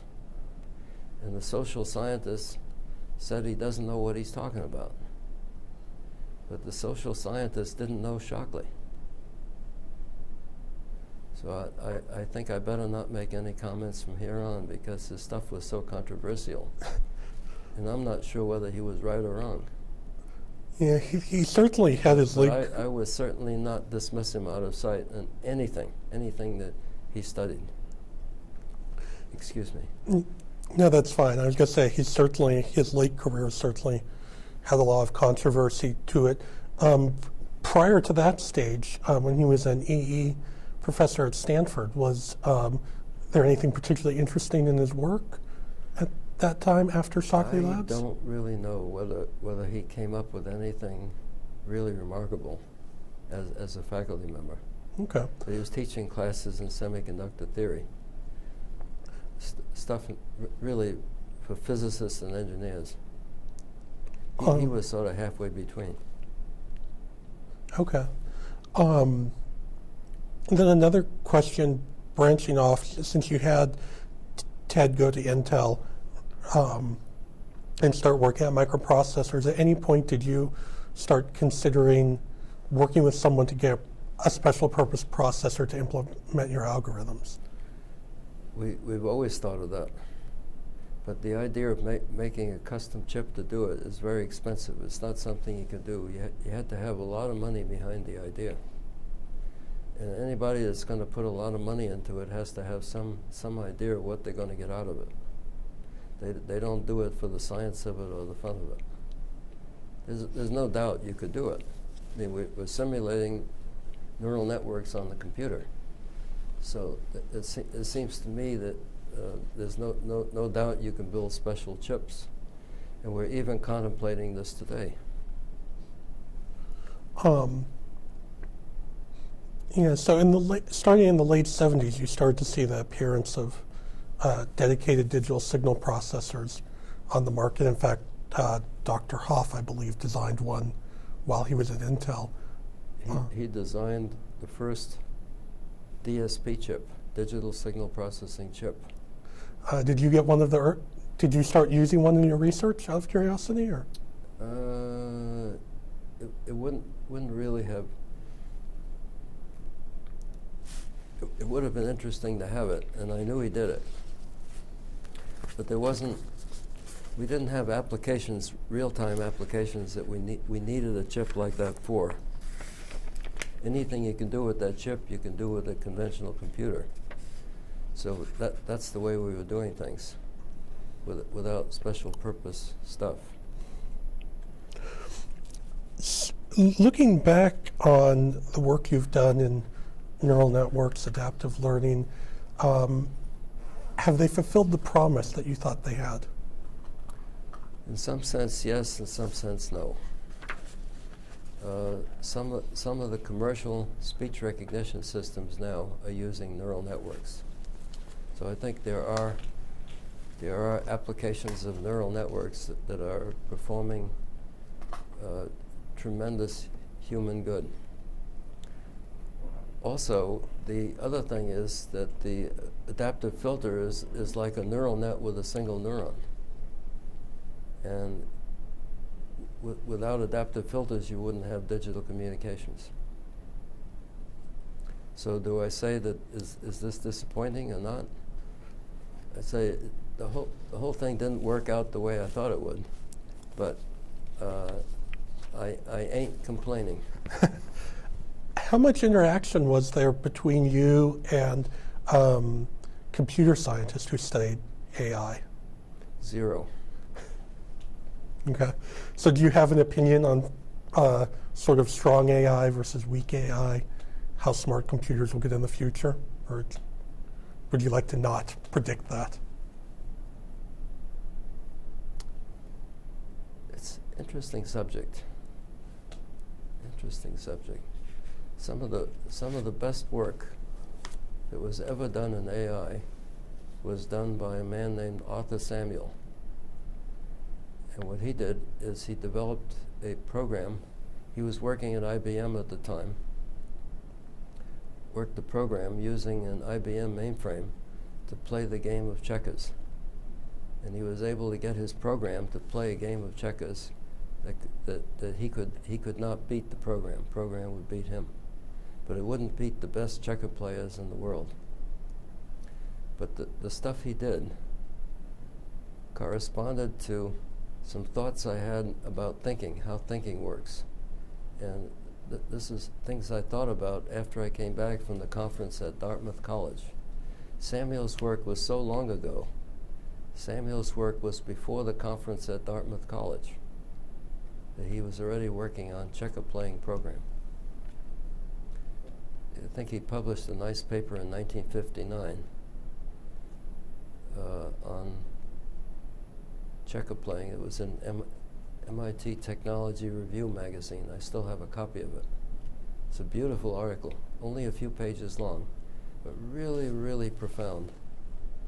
And I think to me, that's the best stuff ever done on AI. Other things done over the years in AI have turned out to be very useful. They don't really, I think, reflect anything whatsoever to do with human thinking. The stuff I'm working on right now, I didn't tell you about yet. But what I'm working on now is human memory. How does it work? And how do you build a human-like memory for computer? And I think I know how to do it. We've already developed pieces of it that are working fine. And I think that I would put that work in the field of AI. See, there's an AI community, but then there's a much bigger community working on various aspects of AI that don't put themselves into the AI mafia. The AI mafia is centered around DARPA support. DARPA has spent hundreds of millions on AI, and I hardly ever got a little snitch of it. So I don't think they don't like the way I do things. So the way I do things is different from the official AI community. But if you talk about an adaptive filter that learns, this is long, years before, decades before, so-called, all of a sudden, the AI community discovered learning, machine learning. Now they talk about machine learning. The first guy to use the words machine learning, to my knowledge, was Arthur Samuel, way back, long before Adeline. So there's an official AI community, and this exists at Stanford. You have people teaching machine learning. They have discovered things that people in my gang, not me necessarily, but other people that I have worked with, have contacted with, have developed, like Bayesian learning and other things like that, back in the 1960s. These guys are rediscovering it. They're doing it better. They've got much bigger computers to do it on than we had back in the 60s. I can't say that there's nothing new and original in the work they're doing on machine learning. They probably have done a few bits and pieces here and there that are original, new, and productive. But it's unfortunate that there's no real connection between these two communities. People working on learning for years, long before the AI community discovered learning. They were doing all kinds of artificial intelligence with no learning. Now, how the hell do you build something that's supposed to be artificially intelligent without learning? Then finally they discovered learning. They gave it a buzzword, machine learning. We never had that buzzword. We just call it learning systems. So, you ask a sensitive question, and I can't explain it, but just I look on their work, I see what they're doing, I say, yeah, this is good, this is fine, it's okay. They look on what we do as the only thing is we were there 50 years before they were.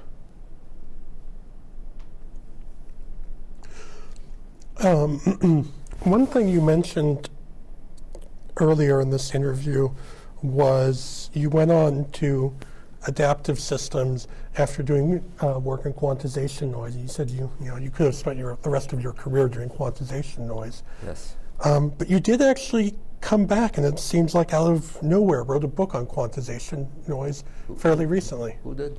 You did. We did. That's right. What caused you to go back to it after so much time? Well, I'll tell you, I had intended. I felt when I was satisfied with our work on neural nets, I was going to go back and ultimately do a book on quantization noise. But I started on that book long before I thought I would. But long, long after I'd stopped working on it. What happened was, my co-author is a man named István Kolar. And István is a professor in a university in Budapest. He has a brother who was working with a colleague in the Aero and Astro department at Stanford. And István's brother was on sabbatical.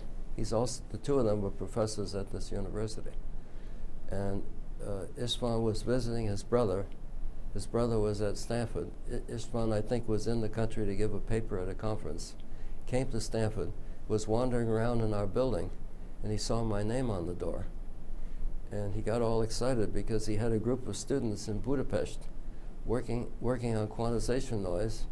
And the basic reference, the beginning of it, was the work I wrote right after I did my doctoral thesis in 1956. So they were working on this stuff. I didn't know anything about it. And I met him, and the two of us bonded right away. And we decided we're going to do a book. And he said, I need to come back to Stanford. I says, you need to come back to Stanford. That's right. He said, write a letter and I can get a Fulbright. I wrote a letter and he got a Fulbright. So he came for a year. I pushed aside everything, just worked with István.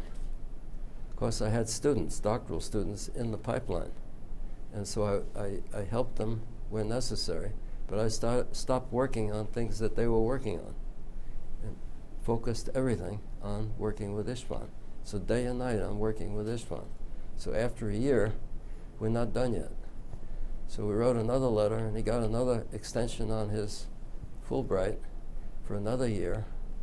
And meanwhile, his university is getting ants in the pants because they want him back there to teach. So after the second year, he had to go back. We're still not finished. So it took about 10 years of back and forth in mail, and email, and phone calls to do work that we could have finished it up in a couple of months. But we did. We finished it, got it done, and it now exists as a volume on quantization noise. It's the only one of its kind. Well, if you're going to continue in this theme, you're now going to have to do a book on core memory. No, you don't do a book on it. It's core memory is history. Shane, I need to see how much longer we actually have the room. We're nearing around 5 o'clock. Okay, I have like 5 more minutes, maybe. Okay. Okay, cool, because we've got 15 minutes left to tape. Okay. So one of the other things I wanted to ask you about is you've been teaching engineering for quite a while now. Have there been any major change? One of the changes you've talked about is that there were only 11 female students when you entered MIT. That's obviously changed. But has there been other changes in the way engineering's taught over the last 50 years? Well, the subjects are quite different. You know, the electrical engineering, the field evolves at a very rapid pace. And the way the teaching works at graduate level, students taking graduate courses, the graduate courses are taught by faculty who are doing research. So whatever you discover in the research lab goes immediately into your coursework, into your curriculum. So it's a constant changing, adding new things, And of course, things that turn out not to be as interesting, you sort of shy away and bring in new stuff. So this is a constant change. Undergraduate classes change much more slowly, but graduate courses change with the research. Is the level of specialization that students come out with narrower now than it was when you graduated? Doesn't seem to be. We have a bigger faculty. You know, when I first came to Stanford, the electrical engineering department had something like 15 faculty. When I left MIT at that time, there were 60 faculty in electrical engineering. So I went from a department with 60 faculty down to a department with 15 faculty. The difference was going from MIT to Stanford was that every single piece of electrical engineering, you had several faculty members working in that area. Here at Stanford, in each part of electrical engineering, you had one person. Everybody counts. So even being an assistant professor, a little baby assistant professor, the first day he walks in the door, he's got doctoral students. If I were at MIT, I wouldn't have a doctoral student for years. Doctoral students would only go to the most senior professors. So there was a sort of an equality between the youngest assistant professor and the most senior full professor at Stanford that didn't exist at MIT. We've covered a lot of ground in this interview. Was there anything that you wanted to get in that we might have skipped over or skipped past before you got to say it? Well, we've covered all sorts of things. So we're running out of time here for today, but there is, as you brought out to me during the break, we haven't talked a lot about sort of the contour of the neural networking field. As you mentioned, you probably were there at the very start, at the birth of the field. So do you just want to give sort of your thoughts, your overview, where you think it's going, what the biggest accomplishments were? I realize that's a very open-ended question, but Most of the applications, aside from what goes on in adaptive communications, in the field itself of neural networks, most of the applications, one way or the other, relate to pattern recognition. And I have been, about 10 years ago, I realized I'm coming close to the end of my career. And I worked in pattern recognition and adaptive control systems and all sorts of learning systems for years, but the pattern recognition hasn't really progressed. It hasn't really advanced as I thought it would. And I was disappointed. I was saying to myself, how does the human do it? How does the animal do it? Why do we do it so well compared to whatever is able to be done by computer or by artificial means? What are we doing that's wrong? So I decided to take everything I've done on neural nets. That's really not the way to go for pattern recognition. I just made a strong statement. So I said, how do people do it? What do people do? How does that work? How are you able to recognize things? How are you able to recognize sounds, sight? And I began to think that this has to do with memory. Memory is the key. When you're trying to recognize something that's in your hand, you're looking at it, you try to recognize it.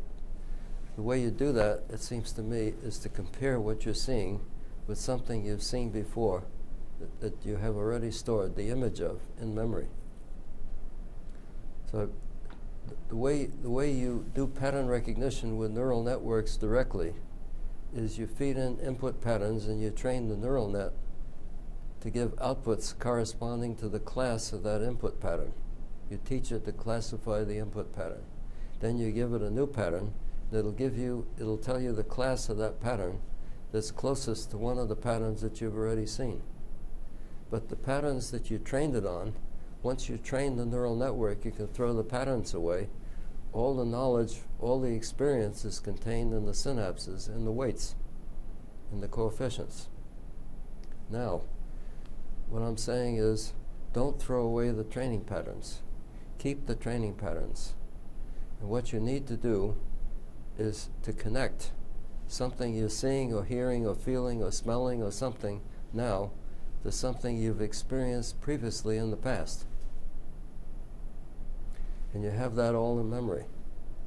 What I think is everything that you encounter, that you experience, that you see, hear, smell, feel, whatever, that's interesting to you is going to be stored in the memory in your head for the rest of your life. It's going to be there forever, as long as you live. The problem is, how do you retrieve things from memory when you need to? Let's say you're trying to recognize a person's face. Let's say you see a crowd of people, hundreds of people.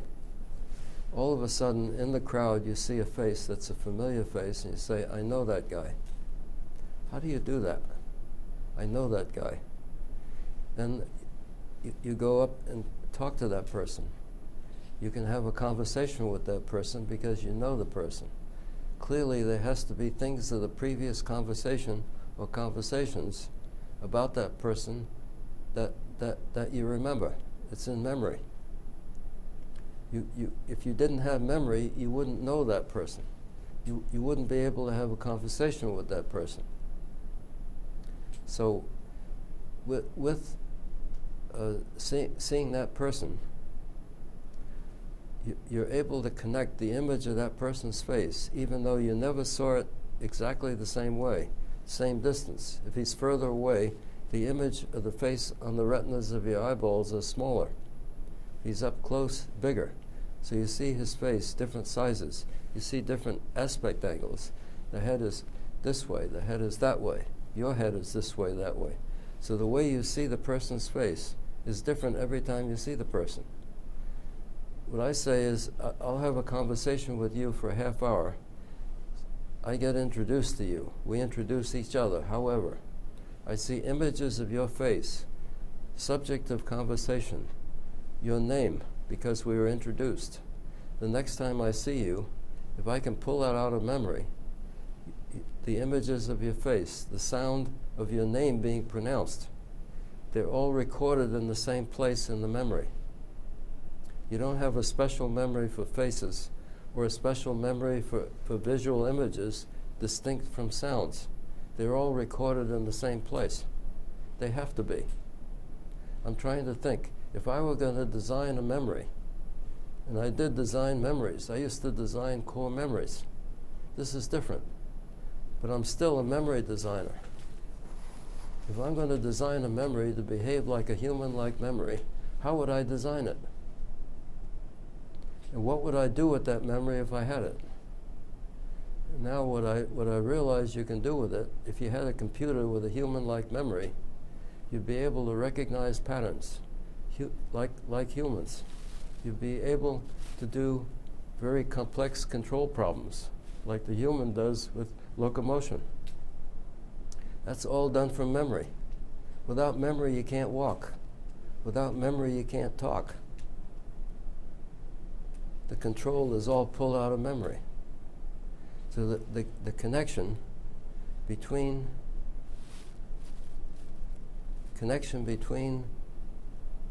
what you see now and what you heard before, or what you've seen before, what you've seen before is in memory. You have to connect these. And I use neural nets to make the connection, to do the association. That's what I'm doing now. That's my current research. Well, it's good to hear that you're still actively researching this. I retired several years ago. I still have a half dozen doctoral students. I just finished teaching a class, so I teach one class per quarter at Stanford at this point. So no, it's a light load for me. Well, it's fitting that we began this discussion with memory and ended it with memory. And on that note as well, our camera is out of memory. So Dr. Widrow, thank you for your time. And thank you for coming here to talk to us today. It's a pleasure. Thank you.